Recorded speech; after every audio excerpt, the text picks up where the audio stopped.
नमस्कार मित्रांनो, पुन्हा तुमचं आपल्या नवीन ब्लॉगमध्ये स्वागत आहे.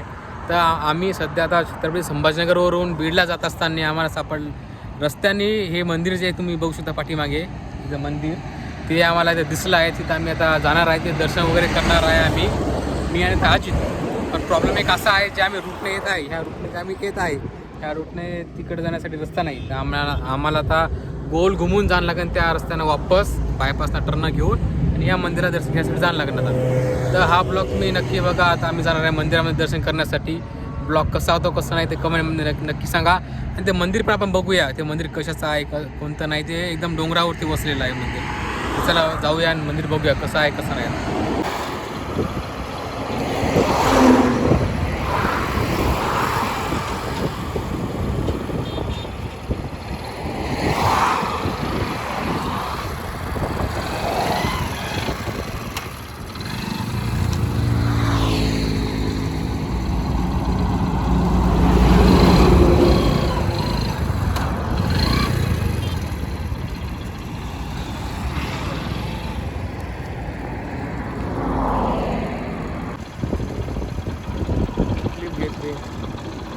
कसं चालू कर.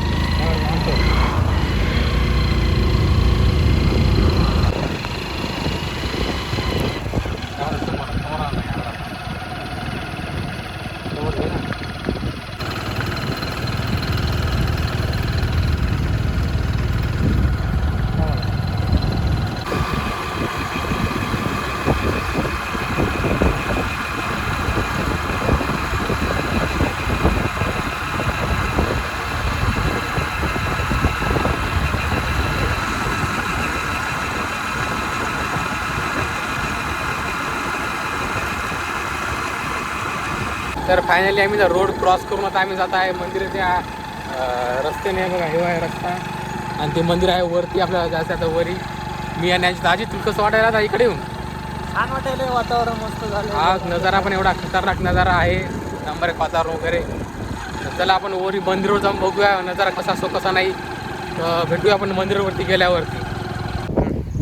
तर फायनली आता आपण पोहोचलो आहे जिथं आपल्याला यायचं होतं. आपण जवळपास बघू शकतो तिथून आपण वर गोल राऊंड मारून आपण इथं वरती आलो आहे. आता आपण बघू आपण मंदिर कोणत्या देवीचं आहे कोणतं नाही.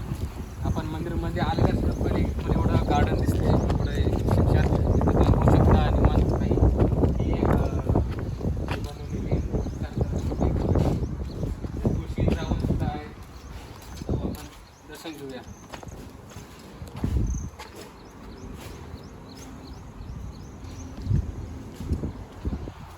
मंदिरामध्ये आल्याला सर्वात पहिले तुम्हाला भेटते महादेवची पिंड आणि त्याच्यानंतर गणपतीची मूर्ती. आणि ही मूर्ती खूप जुनी वाटत आहे, पूर्ण दगडाची बनवलेली आहे. त्याच्यानंतर होम यज्ञ आहे इथे. आपण घेऊया दर्शन.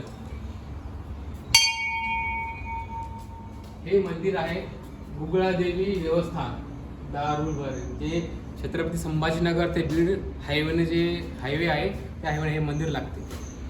दर्शन घेऊ आता. तुम्हाला आतून दाखवतो आतून मंदिर कसं आहे काय नाही. ही आहे देवीचं मंदिर असं अशा प्रकारे. त्यानंतर आता आपलं दर्शन वगैरे झालेलं आहे आणि तुम्ही ह्या मंदिरापासून जे व्ह्यू बघू शकता ना, एकदा व्ह्यू तुम्हाला दाखवतो. एकदा व्ह्यू चेकआउट करा, तुम्हाला दाखवतो त्याला व्ह्यू. पावसाळ्यामध्ये जर तुम्ही तर आले जुलै ऑगस्ट महिन्यामध्ये, त्याला फक्त व्ह्यू तुम्ही चेक करा एकदा. हे बघा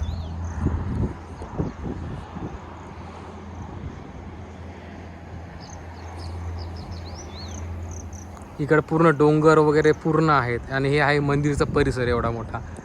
आणि मंदिरच्या बॅक साईडनं तुम्ही बघू शकता इकडं एक डोंगर आहे, तिथून पावसाळ्यामध्ये वरून खाली पाणी पडते. तर हे मंदिर तुम्हाला कसं वाटलं हे तुम्ही कमेंटमध्ये नक्कीच सांगा. इथं मी पहिल्या वेळेस आलेलो आहे, आता मी सध्या घरी जात आहे. तर हे मंदिर आम्हाला रस्त्यानं दिसलं, तर आम्हाला हे मंदिर यावंसं वाटलं. आम्ही इथं आलो, आम्हाला खूप छान वाटलं प्रसन्न. चारही बाजूनं डोंगर आहे ते बघू शकता. आजी तुला कसं वाटलं ते येऊन? चांगलं वाटलं बघा, वातावरण एकदम बेस्ट आहे आपला. तू ते चादूर तू आलता का नाही कधी? पहिल्या वेळेस आला? नाही, बघितलं होतं दूर. अजित पण पहिल्या वेळेस आला आता काय नाही. तर बघू आता आपल्याला जायचं आहे बीडला, लवकरात लवकर रूमवरती जायचं आहे. तर चला जाऊया रूमवरती. तुम्हाला हा ब्लॉग कसा वाटला नक्कीच कमेंटमध्ये सांगा. आणि तुम्ही ते दोन्ही सिनेमॅटिकसुद्धा चेक करा. तुम्हाला इथले व्ह्यू दाखवतो, एवढा भारी नजारा आहे ना, खूप भारी. आणि तुम्हाला ते यायचं असलं तर छत्रपती संभाजीनगर ते बीड हायवेनंच हे मंदिर लागते. हे बघू शकते इथं डोंगर वगैरे सर्व प्रकारे आहे. इथं आपली गाडी पार्किंगला लावली आपण. हे आहे मंदिर. चला अजित, चला आता आम्ही जात आहे. तुम्हाला जर हा ब्लॉग आवडला असेल तर नक्कीच लाईक शेअर सबस्क्राईब करायला विसरू नका. आणि असेच नवीन नवीन ब्लॉग मी टाकत राहीन. आणि माझ्या ब्लॉगमध्ये काय काय चूक होतं तुम्ही कमेंटमध्ये सांगा, मी त्याच्यामध्ये इम्प्रूव्ह करण्याचा प्रयत्न करेन. तर भेटूया आपल्या नवीन ब्लॉगमध्ये. Thank you for watching. बाय.